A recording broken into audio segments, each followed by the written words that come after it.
அடப்பாவி, பிரபாகரனை காட்டி கொடுப்பதற்கு கூட நின்னவங்க தானே நீங்கள். உனக்கு பிரபாகரன் மனசில் நினைப்பு. அதெல்லாம் அந்த காலம். நீலாம் சொல்லி நான் தான் பிரபாகரன், நான் தான் பயிற்சி கொடுத்தேன், அப்படி இப்படிலாம் சொன்னல, அதெல்லாம் நம்புறது ஒரு காலம் சார். அடிப்படை தகுதியே இல்லாத நீ பிரபாகரன் உன்னை சொல்லிக்கிற. ஆமாம், தன் உழைப்பில் தன் விவசாய நிலத்தில் பயிரிட்டு வைக்கவே கலப்பை பிடிச்சி உழுது விதையை போட்டு அதை விளைச்சி அதை விற்று தன் வியர்வையை அப்படியே பூமியில் சிந்த வச்சு அதில் சம்பாரித்து இந்த 8 பேருக்கும் வீடு கட்டி கொடுத்தேன். இந்த 8 பேரும் இன்றைக்கி நன்றி இல்லாமல் இருக்கிறான். 8 பேரின் பேர் லிஸ்ட்டு நாளைக்கு வைக்க வெளியிட்டோம்.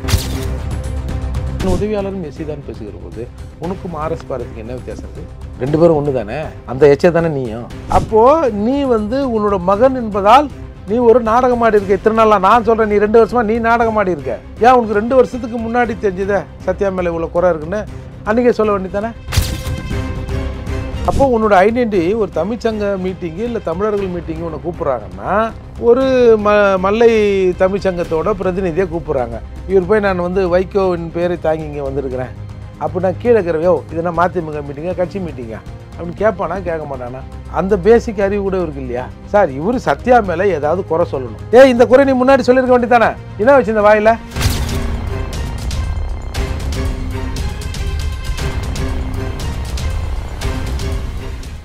ரியல் ஒன் நண்பர்கள் உறவுகள் அனைவருக்கும் வணக்கம். முக்கியமான தகவல்கள் பலவற்றை பகிர்ந்து கொள்ள இப்போது நம்முடன் இணைந்திருப்பவர் புரட்சி தமிழகம் கட்சி தலைவர் வழக்கறிஞர் ஏர்போர்ட் மூர்த்தி அவர்கள். வணக்கம் சார். இப்போ வைகோ அவர்கள் ஒரு முக்கியமான கருத்துக்களை முன் வச்சிருக்காங்க. விடுதலை புலிகளுடைய தலைவர் பிரபாகரனுக்கு எப்படி மாத்தையா துரோகம் செய்தாரோ அதே போல தான் இப்போ மல்லை சத்யா எனக்கு துரோகம் செய்திருக்கிறார் அப்படின்னு சொல்லி தெரிவிச்சிருக்காங்க. இதை எப்படி பார்ப்பது? மல்லை சத்யா வேணா மாத்தையாவா இருக்கலாம், நீ பிரபாகரனா? என்ன சொல்ல வர?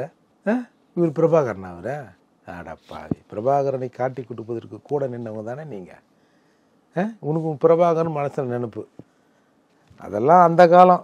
நீலாம் சொல்லி நான் தான் பிரபாகரன், நான் தான் பயிற்சி கொடுத்தேன், அப்படி இப்படிலாம் சொன்னல, அதெல்லாம் நம்புறது ஒரு காலம் சார். அடிப்படை தகுதியே இல்லாத நீ பிரபாகரன் உன்னை சொல்லிக்கிற. சார் இந்த வைகோ இந்த நம்ம சத்யா இருக்கிற அவருக்கு இது தேவைதான் சார். இந்த ஒரு பாட்டு ஒன்று, செஞ்சோத்து கடந்திருக்க சேராத இடம் சேர்ந்து வஞ்சத்தில் வஞ்சத்தில் விழுந்துட்டேனே அப்படிதான் நம்ம சொல்ல வேண்டியிருக்கும். நீங்கள் தொடர்ந்து சில அம்பேத்கர் இயக்க தலைவர்கள் கூட வைகோ நம்ம சத்யாவை அப்பப்போ ஏதாவது டச் பண்ணி பேசுவாங்க. ஏன்னா குறிஞ்சாங்குளத்தில் பறையர்கள் கோயில் கட்டுற போது அதற்கு எதிர் திசையில் இருக்கிற நபர்களோடு நின்றவர் தான் வைகோ. அந்த பீஸ் மீட்டிங் 2 பேருக்கும் சண்டை நடக்கும்போது பீஸ் மீட்டிங் போடுவாங்க இல்லையா கிராமங்களில்.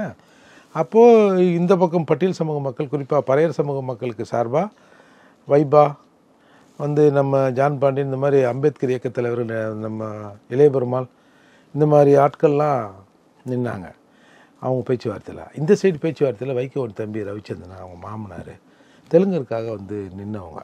அப்போது நீ யாரை காப்பாற்றுறதுக்கு உயிரை கூட கொடுப்ப? சத்யா ஒரு தடவை சொன்னார், நான் வைகோவை காப்பதற்கு என் உயிரை கூட தருவேன். அப்போ கடுமையான எதிர்ப்பு வந்தது. யாரை காப்பாற்றுறியா உயிரை கொடுப்ப? 4 பறையர்கள் உயிரை எடுத்த நபர்களுக்காக நீ உயிரை கொடுப்ப? இது என்னது? இது ஒரு பொதுச் செயலாளர் பதவிக்காக இப்படி தரந்தாழ்ந்து வைகோ இவர் சத்யா போகக்கூடாதுலாம் சொன்னாங்க. பட்டு இருக்கிற இடத்தில் பறையர்கள் கொஞ்சம் விசுவாசமானவங்க தானே, விசுவாசத்துக்கு பேர் போனவங்க தானே. நீங்கள் மனுஸ்மிருதி காலத்திலிருந்து ஆங்கிலேயர் காலத்திலிருந்து இன்றைக்கி வைக்க சொல்கிறார்ல, என்னோடய உதவியாளர் ஒரு எஸ்சி ஒரு பறையன்றார்ல, இது எங்களோட விசுவாசம். நீங்கள் பிற சமூகங்கள்லாம் இந்த எங்களை விட பெரிய சமூகம்னு சொல்கிற சமூகங்கள் கூட பின்வாசல் வழியாக வருகிற போது முன்வாசலில் உள்ளே நுழைந்து பெட்ரூம் வரைக்கும் கிச்சன் வரைக்கும் பர்சனலாக இருக்கிறவங்க பறையர்கள். அதுக்கு காரணம் அவர்களுடைய விசுவாசம், அந்த கள்ளத்தன்மை இல்லாதது. சோறு போட்டால் எஜமானார் விசுவாசம் தான் அது. அப்படி விசுவாசமாக இருந்தவர் தான் அண்ணன் சத்யா. அந்த விசுவாசத்தை இன்றைக்கி இவர் வைகோ அவரோட அந்த உழைப்பையெல்லாம் சுரண்டிட்டு இன்றைக்கி கேலியும் கிண்டலும் பண்ணி பல மற்றவங்களை மற்றவங்க வைகோ இது சத்யா செய்கிறது சரியில்லை அப்படின்னு என்கிட்ட சொல்லிய போதெல்லாம் நான் அதை கண்டுக்காமல் போனேன். அப்படின்னா என்ன அர்த்தம்? அப்போது சத்யா என்ற பறையருக்கு எதிராக பிற ஆட்கள், உங்களை போன்ற ஆட்கள்லாம் இவன் எப்படி கூட இருக்கான், இவன் எப்படி கூட இருக்கான். சும்மா ஒன்றும் பெருசாக ஒரு பொதுச் செயலாளர்னா அப்படி வைகோவுக்கு அடுத்துலாம் இல்லையா அவர். ஒரு பேருக்கு தானே வந்து அண்ணன் சத்யாவை இவங்க வந்து பயன்படுத்துகிறாங்க. இப்போ இன்றைக்கி சென்னையில் குறிப்பிட்டு 2-3 பேர் இருக்காங்க சார். எல்லாமே பறையர் தான். முதல்ல வந்து சோமு இருந்தார், அதுக்கு முன்னாடி சத்யா இருந்தாங்க. எந்த கூட்டம் போட்டாலும் சோமு சத்யா இவங்க தான் வந்து ஆட்களை கொண்டு வந்து நிறுத்துகிறவங்க. இல்லைன்னா உனக்கு ஒன்றுமே கிடையாது. இங்கே யார் எத்தனை பேர் வந்துடும், எத்தனை தெலுங்குக்காரங்க வந்துடும். 4 தெலுங்கு கட்சி தான், 4 கட்சி இருக்குதே, 4 பேர் 4 பக்கம் போயிட்டு போகிறான். பொதுவாக வைகோ வந்து யாருக்குமே ஒன்றும் செய்ய மாட்டாருன்னு அவங்க சமூகத்திலே சொல்லுவாங்க. இருந்தாலும் சும்மா பேருக்கு தான் இருந்தாலும், வாய் தான் இருந்தாலுக்கு, வேறு ஒன்றும் இவர் செய்ய மாட்டாருன்னு ஒரு குறிப்பாக அந்த பேர் இருக்குது. ஏன்னா இன்றைக்கி வைகோ சார், நீங்கள் கடைசியாக சொல்லுங்கள், வைகோ மக்கள்கிட்ட ஓட்டு கேட்டு நீங்கள் நிற்கிறது பெரும்பாலும் அந்த சிவகாசி அந்த பெல்ட்டு தான், தெலுங்குக்காரங்க பெல்ட்டு தானே. ஏன் தெலுங்குக்காரங்க ஒன்று தேர்ந்தெடுக்கல? நீ யாருக்குமே ஒன்றும் செய்ய மாட்டேன், நீ உன் குடும்பம் அப்படி இப்படி ஓடுவேன். அப்படின்றதால தானே அவர் வந்து கடைசியில் என்னை எப்படியாவது நான் ஓட்டுக்கிட்டு என்னை கெஞ்ச வைக்காதுங்க, எனக்கு எவனும் போட மாட்டான், என்னை எப்படியாவது எம்பி ஆகிடுங்க அப்படின்னு தானே மேல் சபை எம்பி ஆனேன். இல்லைனா உன் லட்சத்துக்கு நீ வந்து அந்த தெலுங்கார பெல்ட் எல்லாத்தையும் கையில் வச்சுருக்கலாம்ல. அப்போது இந்த மாதிரி அங்கே ஒன்றும் இங்கே ஒன்றும் பழைய சமூகத்தில் இருக்கிறவங்கள வச்சு தான் வைகோ தன் கதையை ஓட்டி கொண்டு வந்தார். அன்றைக்கு சுத்தமாக நன்றி மறந்து இப்படி வைகோ பேசுகிறார். நான் கூட ஒரு காணொலி பார்த்தேன், ஏதோ ஒரு 2 பேரை சொல்லி, திருமலை சதன்குமார். இல்லை அதுதான் சார், என்னென்னா வந்து பார்த்தீங்கன்னா இப்போ மல்லை சத்யா வைகோ மோதல் அவங்களுக்கு இடையில் இருக்கக்கூடிய மிஸ் அண்டர்ஸ்டாண்டிங் குறித்து தான் அங்கே வந்து தனியார் தொலைக்காட்சி செய்தியாளர் வந்து கேள்வியை முன்வைக்கிறாங்க. ஆனால் வைகோ அவர்களை பொறுத்த வரைக்கும் தலித் சமுதாயத்தை சார்ந்த இவர்களுக்கு நான் உதவியை பண்ணியிருக்கேன், அவங்களுக்கு வந்து சீட் கொடுத்துருக்கேன், முதலாக பொதுச் செயலாளர் அப்படிங்கிற ஒரு பதவியை, துணை பொதுச் செயலாளர் அப்படிங்கிற பதவியை கொடுத்ததே நான் தான் அப்படின்னு சொல்லி தலித் சார்புடைய நபர்களுக்கு செய்த உதவியை பேசக்கூடிய நிகழ்வு நடக்கிறது. என்ன காரணம்? அதான் நான் கூட பார்த்தேன். கவிஞர் குடியரசு தான் கலைஞர் அவர்களும் எழுதி கொடுக்குறவர், மிகப்பெரிய அறிவாளி. அவருக்கு வந்து ஏதோ துணை பொதுச் செயலாளர் பொதுச் செயலாளர் கொடுத்தாரா. அதை விட வந்து அவங்க வீட்டில் சொந்தக்காரங்கள்லாம் ரொம்ப வறுமையில் இருந்தபோது 8 வீடு கட்டி கொடுத்தேன், நாளைக்கு அந்த 8 வீடு யாருக்கு கட்டி கொடுத்துன்னு வைக்க சொல்லட்டும், பெரிய பொருட்செலவில் கட்டி கொடுத்தேன் அப்படின்னு சொல்லி தெரிவிக்கிறாரு. ஆமாம், தன் உழைப்பில் தன் விவசாய நிலத்தில் பயிரிட்டு வைக்கவே கலப்பை பிடிச்சி உழுது விதையை போட்டு அதை விளைச்சி அதை விற்று தன் வியர்வையை அப்படியே வந்து பூமியில் வந்து சிந்த வச்சு அதில் சம்பாரித்து இந்த 8 பேருங்க வீடு கட்டி கொடுத்தேன். இந்த 8 பேரும் இன்றைக்கி நன்றி இல்லாமல் இருக்கிறான். 8 பேரின் பேர் லிஸ்ட்டு நாளைக்கு வைக்க வெளியிட்டோம். உங்களுக்கு ஒன்று தெரியுமா? அதில் வந்து பம்மல் நல்ல தம்பின்னு ஒருத்தருந்தார், அப்புறம் வந்து போர் முரசு கதிரவன், கவிஞர் குடியரசு, இவங்க 3 பேரும் பேச்சாளர்கள், கவிஞர்கள் பேச்சாளர்கள். இவங்கள கூட்டத்துக்கு அனுப்புவாராம். இவங்க பேசுவாங்கன்னு கூட்டத்துக்கு அனுப்பிச்சோன்னே ஒரு கூட்டம் ஒரு 8, 9, 10 மணிக்கு முடியும்ல. முடிஞ்ச பிறகு ஃபுல்லாக சரக்கு ஊற்றி விடுவாராம், சொல்லுவாராம், அங்கேயே சொல்லிட்டு வரான், நல்ல கறிகிரி சரக்குறங்களாம் ஃபுல்லாக ஊற்றி விட்டு. இப்போ ஏற்கனவே இப்போ பேசுகிற போது ஒரு டயர்டு வரும். அப்போது மீட்டிங் முடிச்சுட்டு வரான்னு வச்சுங்க, அப்படி சாப்பிட்டு கூப்பிட்டு அப்படி கொஞ்சம் அசதியான நிலைக்கு வந்துடுவாங்கள்ல. அந்த நேரத்தில் வேட்டியை அவுத்து விட்டு ஃபோட்டோ பிடிச்சி அதை அங்கே இங்கே போட வச்சு, இந்த மாதிரி நாயை குளிப்பி நடுப்பாட்டில் வச்சா கூட அது புத்தியை காட்டின்னு தான் போவோம் அப்படின்னு பலரை தன் கட்சிக்குள்ளே பேச வைத்து இப்படியெல்லாம் அசிங்கப்படுத்தியது தான் இவங்களோட செயல். இவங்க என்ன பண்ணுறாங்க, இன்றைக்கி என்னோடய வீட்டில் என்னோடய உதவியாளர் ஒருத்தர் எல்லோரும் வீடு கட்டாங்க, அவர் வீடு கட்டாமல் இருந்தார், அவருக்கு நான் வந்து வீடு கட்டி கொடுத்தேன். சும்மா அந்த உழைப்பை சுரண்டி தானே நீ வளர்ந்துருப்ப, அவனோட உழைப்பை சுரண்டி தானே வளர்ந்துருப்ப, அதுக்கு ஈடாக நீ ஏதோ பண்ணியிருக்கிற. இது ஒரு பேச்சா சார்? இப்படி பேசுகிற போது உதவியாளரும் எஸ்சி தான் பேசுகிற போது உனக்கும் ஆர்எஸ் பாரதிக்கு என்ன வித்தியாசம் இருக்குது? 2 பேரும் ஒன்று தானே. அந்த எச்சை தானே நீயும், அப்படி சொல்லலாமா? அவன் வைகோ எம்பியெல்லாம் இருந்தவர், அவர் எச்சனை கூடாது. இருந்தாலும் அந்த எச்சத்தனமான பேச்சுக்கு உரியவர் இவர். ஆர்எஸ் பாரதிக்கு பிரச்சனை வரும்போது என்ன சொன்னார், 2 கார் ஓட்டுநர் ஒரு எஸ்சி, 2 உதவியாளர் ஒரு எஸ்சி. அப்போது இப்படி எடுத்துக்கலாமா? ஆர்எஸ் பாரதி போன்ற தகுதி உள்ள ஒரு நபரை அளவுக்கு அதிகமாக திமுக இவர் ஏற்றி விட்டுருக்குன்னு சொல்லிட்டா நானே, அதுக்கு அர்த்தம் அதானே. அதால் இன்றைக்கு வந்து சார் எல்லாருமே வந்து இந்த எஸ்சிக்கள் பட்டியல் சமூக மக்கள் வேறு ஒரு கட்சியில் ஒன்றும் பிரகாசமெல்லாம் இருந்துட முடியாது. அது நேச்சர், நான் அதை ஒத்துக்கிறேன். எல்லா கட்சியிலும் அப்படி தான் இருக்கும். ஆனால் ஒரு இடத்தை கொடுத்து அந்த உழைப்பை சுரண்டி, நீயே சொல்கிற என்னோடய உயிருக்கு வந்து அச்சுறுத்தல் இருந்தபோது வந்து சத்யா தான் என்னை வந்து 3 தடவை காப்பாற்றினார் அப்படின்னு சொல்கிற இன்றைக்கி நீ வார்த்தையில் வசத வைக்கிறல்ல.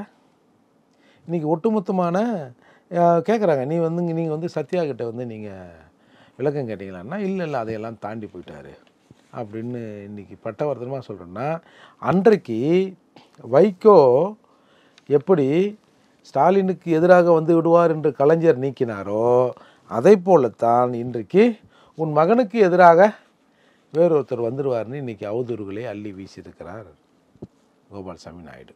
இப்போது சமீபத்தில் கூட வைகோவுடைய மகன் துரை வைகோவுக்கும் மல்லை சத்யா அவர்களுக்கும் இடையில் ஒரு மிஸ் அண்டர்ஸ்டாண்டிங், அங்கே பிரச்சனைகள் உருவாகிறது அப்படிங்கிற சூழல் வரும்போது வைகோ அவர்கள் தான் 2 பேரையும் சமாதானப்படுத்தி வைக்கிறாங்க.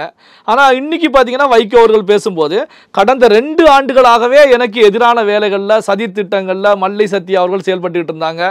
எனக்கு பிடிக்காதவர்கள், கட்சியிலேருந்து வெளியே சென்றவர்கள் கூட எல்லாம் தொடர்பில் இருந்து பேசிக்கிட்டு இருந்தாங்க. சோசியல் மீடியாக்களில் எனக்கு எதிரான பதிவுகள் மல்லை சத்யா மூலமாக, மல்லை சத்யா சொல்லி போடப்பட்டது போன்ற நிலையில் கருத்துக்களை முன்வைக்கிறாங்களே, இது எப்படி? நான் சொல்கிறேன், பிரச்சனை வந்துடுச்சுன்றீங்க. உன் பையனுக்கும் அண்ணன் சத்யாவுக்கும் பிரச்சனை வந்துடுச்சுன்னீங்கல்ல. ஏய், சத்யாலாம் சீனியர், நீ இன்றைக்கி கட்சிக்கு வந்த என் பிள்ளையாக இருக்கலாம், ஆனால் நீ இன்னைக்கு கட்சிக்கு வந்த சீனியருக்கு உரிய மரியாதை நீ கொடுக்கணும் அப்படின்னு உன் பிள்ளையை தானே நீ அடைக்கணும். எப்படி 2 பேரும் நான் சமாதானம் பண்ணி வச்சேன்ற? வெள்ளந்திரியா சத்யா அவர்கள் கை கொடுக்குறாரு, நீங்கள் அந்த ஃபோட்டோவை பாருங்கள். அவன் கையை கொடுத்துட்டு அவங்க புள்ள மூஞ்சி எங்கே வச்சுருந்தாரு. அப்போது நீ வந்து உன்னோட மகன் என்பதால் நீ ஒரு நாடகம் ஆடி இருக்க. இத்தனை நாளாக நான் சொல்கிறேன், நீ 2 வருஷமாக நீ நாடகம் ஆடி இருக்க. ஏன் உனக்கு 2 வருஷத்துக்கு முன்னாடி தெரிஞ்சதே சத்யா மேலே இவ்வளோ குறை இருக்குன்னு அன்றைக்கே சொல்ல வேண்டியதானே? அப்போ இன்றைக்கு இதை பயன்படுத்துகிற. இப்போ நீ வந்து நீ நல்லா ஒருத்தன் கூட இருக்கிற சார், அவன் கட்சி விட்டு போயிட்டான், ஏன் அவர் கூட நாம் தொடர்பு வச்சுக்கூடாது? கட்சியை பற்றி எதாவது பேசுகிறாங்களா? தொடர்பு வச்சுருந்தா வைகோவை பற்றி தான், அந்த வைகோவின் குறைகளை பற்றி தான் பேசியிருப்பார். நீ ஏன் எப்படி நினைக்கிற? புரியுதா? அதால் வைகோ வந்து கிளியர் கட் சார். எப்படி கருணாநிதி என்ன டாக்டிக்ஸை எதை பயன்படுத்தினாரோ அதை இன்றைக்கு வைகோ பயன்படுத்துகிறார். இதுக்கு இல்லாத காரணத்தை சொல்கிறார். இப்போ மல்லை சத்யா அவர்கள் வெளிநாடு சென்றிருந்தப்ப, அமெரிக்கா சென்றிருந்தப்ப அங்கே வந்து மதிமுகவுடைய பெயரையே உச்சரிக்கலை, என்னுடைய பெயரையும் சொல்லலை.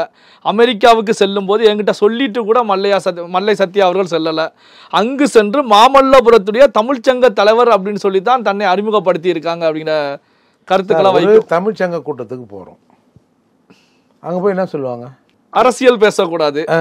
அப்போ உன்னோட ஐடென்டிட்டி ஒரு தமிழ்ச்சங்க மீட்டிங்கு இல்லை தமிழர்கள் மீட்டிங்கு உன்னை கூப்பிட்றாங்கன்னா, ஒரு மல்லை தமிழ்ச்சங்கத்தோட பிரதிநிதியை கூப்பிட்றாங்க. இவர் போய் நான் வந்து வைகோவின் பேரை தாங்கி இங்கே வந்திருக்கிறேன் அப்படின்னா கீழே இருக்கிறவையோ இதுனா மதிமுக மீட்டிங்கா கட்சி மீட்டிங்கா அப்படின்னு கேட்பானா கேட்க மாட்டானா? அந்த பேசிக் அறிவு கூட இவருக்கு இல்லையா சார்? இவர் சத்யா மேலே ஏதாவது குறை சொல்லணும். இந்த குறை நீ முன்னாடி சொல்லியிருக்க வேண்டியதானே? என்ன வச்சு இந்த வாயில்? இன்றைக்கி ஒரு கட்டத்துக்கு மேலே உன் புள்ள உன்னை நெருக்கிறான், அப்பா இது சரிப்படாது, கலைஞர் மாதிரி நீ நடந்துக்கோ அப்படின்னு உன் புள்ள உன்னை வந்து நெருக்கடி கொடுக்குறான். அதுக்கு நீ வந்து இந்த மாதிரிலாம் பேசுகிற சார். அதாவது சத்யாவை போய் பழித்து நீ சொன்னீன்னா உனக்குலாம் நீலாம் நல்ல கதிக்கே போக மாட்டேன். எவ்வளவோ ஏச்சு பேச்சுக்களை, எவ்வளவோ விமர்சனங்களை தாங்கி கொண்டு சத்யா ஒரு கட்சியில் இருக்கிறோம்.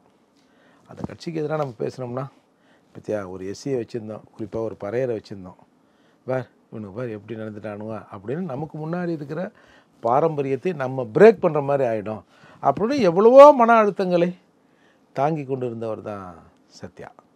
அப்பேற்பட்ட நபரை நீங்கள் வந்து டீசெண்டாக கூட சொல்லி அவர் நீங்கள் சத்யாக்கிட்ட கூட போய் சொல்லி, சத்யா இந்த மாதிரி ஒரு நெருக்கடி இருக்குது, என் புள்ள வந்து இந்த மாதிரி பண்ணுறான், என்னால் ஒன்றும் சொல்ல முடியல, நீ என் உயிர் மாதிரி இருந்த, என் உயிரை காப்பாற்றின, பார் சத்யா எனக்கு எவ்வளவோ நெருக்கடிகள் வந்த போதெல்லாம் நீ வந்து நின்று இருக்க, அந்த நெருக்கடிகளை சால்வ் பண்ணியிருக்க, இந்த மாதிரி ஒரு நெருக்கடி இருக்குது சத்யா, என்ன பண்ணலான்னா சத்யாவே நான் மதிமுக விட்டு விலகிறேன், எனக்கு உடல்நிலை சரியில்லை, அது சரியில்லை, இது சரியில்லை அப்படின்னு டீசெண்டாக விலகியிருப்பார் சார்.